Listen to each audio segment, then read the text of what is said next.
if the announcement before this episode wasn't enough for My Hero Academia Season 3, at the very end we got confirmation that Season 3 will take place. Now, if I had to place a guess, I would say 2018, possibly. It's a way of capitalizing on the popularity. No surprise there. I mean, this show has exploded just as much as One Punch Man. If not, I would dare say even more. I mean, the loose ends have already been set up for the next season. So we start off with the League of Villains, or the Injustice League, with, I guess, Tomoro Shigaraki actually being introduced to three new characters. I don't know what Gilan's going to do, because obviously he's the peacemaker between the two. He wants to compromise, and he wants to join the League of Villains. And Todoroki's being told, and Shigaraki's being told, listen, you might want to go with this because it gives us more options, more allies under our wake. So we get introduced to Otoga Himiko, and one look, you already know she's a complete psycho. Why?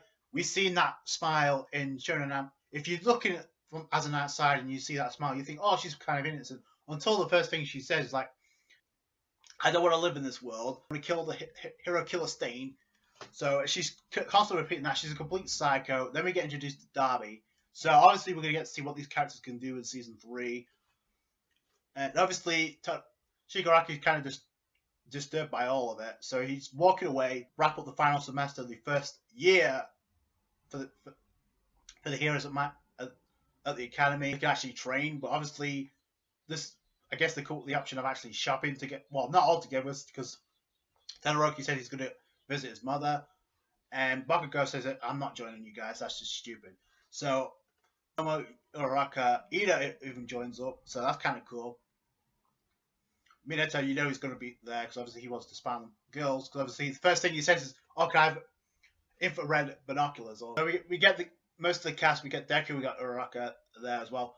Notice how they got left alone. So obviously that's a chance to give him a little bit of chance to development. But obviously Uraraka gets freaked out by what was asked of it. Oh, do you actually like Deku, or do you like Midoriya in that kind of way? And he doesn't really say it, but you can tell that's where it's going to go down the line. I mean, it just happens in Shonen. So she, instead of just confronting the situation, just runs off and leaves Deku behind, which leaves her completely unguarded to Shigaraki. And boy, you could cut the tension with a knife if you could. So Shigaraki comes up from behind, starts by asking for an autograph, but then he kind of reminds Deku, yo, we met not too long ago. I was a part of Season 1, boy. You remember me? So obviously Midoriya is completely spooked out by this.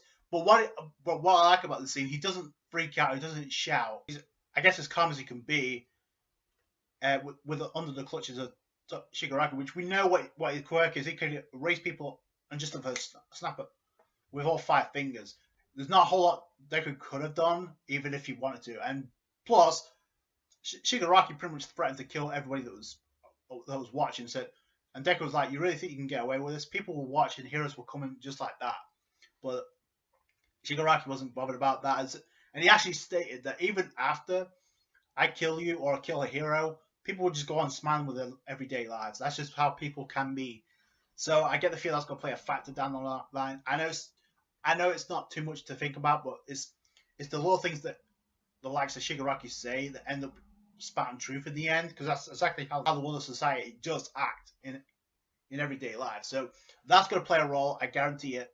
So, and Shigaraki's pretty much, I guess, asking Deku, what is the difference between me and the hero killer Stain, and why are people so? I guess why are the people admire Stain even though he's a villain? Ignore what I do. Isn't the same thing. The difference is, and Deku pretty much explains this, is pretty much in the ideological, pretty much in the morals of both Stain and of course Shigaraki, which are completely night and day between each other. Obviously, hero killer Stain, even though he kills heroes, he still has a bit of pride. So obviously, and Deku kind of explains this, I do acknowledge him as a villain, even though I don't really respect what he's doing. So came to Shigaraki, when it came to his moment, he just went off and dipped. He dipped. He left because obviously he was threatened by All Might. So he left and he didn't confront the situation. Boy, was that shots fired by Deku, even in that situation. Shigaraki is like, you can tell he's getting pissed, but obviously he's smiling about it and says, "Oh," and the reason people can smile is because of All Might, right? and that he puts two and two together and figures out, oh, All Might's the problem. So these people won't smile if All Might's dead. So now obviously that's been set up. I think Deku caught wind of that, and before it goes any further, we get Uraraka saying, I probably shouldn't have actually ran off and left Deku by himself. Maybe I should just apologize. I'm curious what would have happened had she not have left. Would Uraraka would have been able to do something? I don't think she could have, because when she saw them, she's like, "Is that a friend? No, it's not a friend." Because obviously he's choking Deku, but because of the place that she was at, she couldn't really do anything.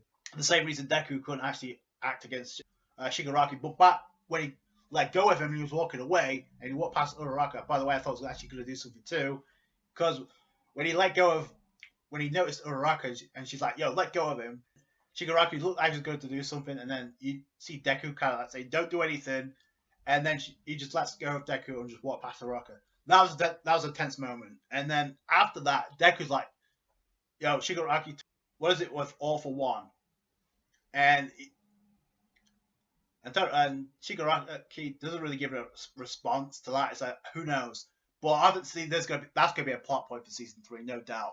He gets praised from the detective, I guess, but actually not going AWOL during that whole situation when his life was being threatened, and obviously he protected his own life as well as everybody else around them. And Shigaraki with the biggest smile on his face, because now he realizes he has a purpose now, and he knows what he needs to do. He needs to get rid of All Might, which is probably going to happen sooner rather than later. I don't know if it's going to happen in season 3, but I'll ask that question in a minute.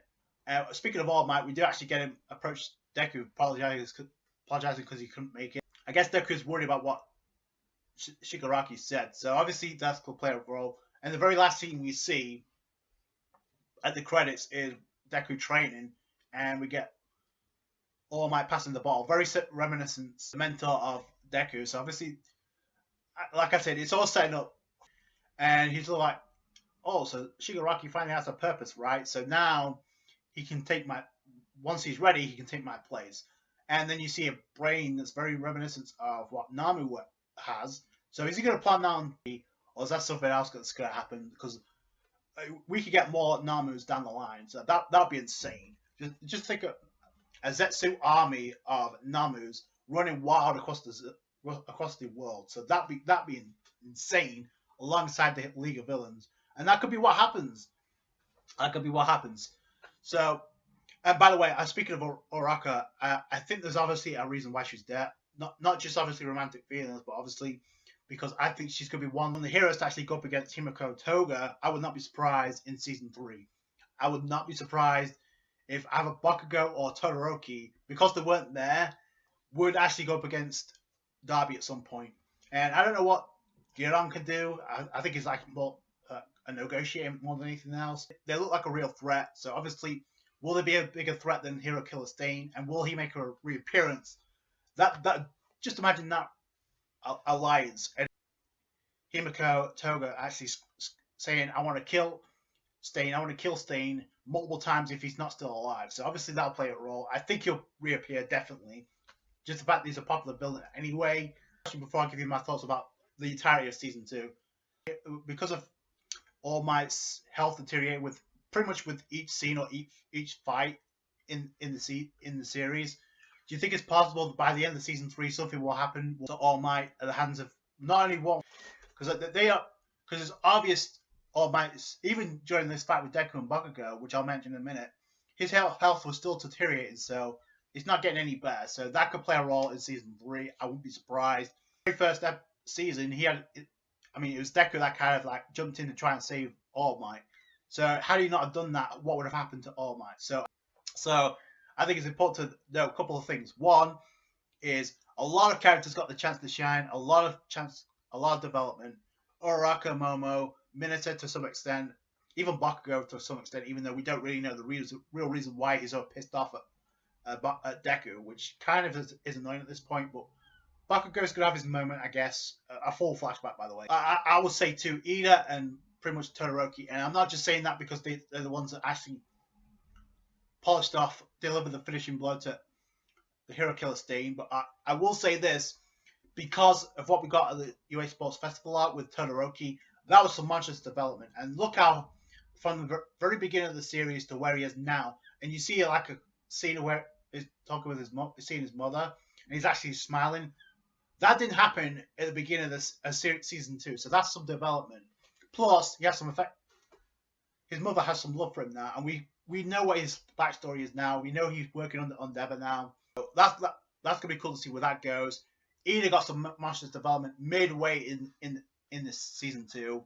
Obviously, with his brother being, I guess, pretty much crippled by the hero killer's thing, but obviously he had some type of realization of what hero killer was trying to say to him about being a hero and trying to be an avenger. They're two different things. So obviously you have to be a hero to save people, but Ida completely abolished that, obviously, for his vengeance. Wouldn't have gone anywhere had it not been for Deku and Todoroki, but he did get some monsters development.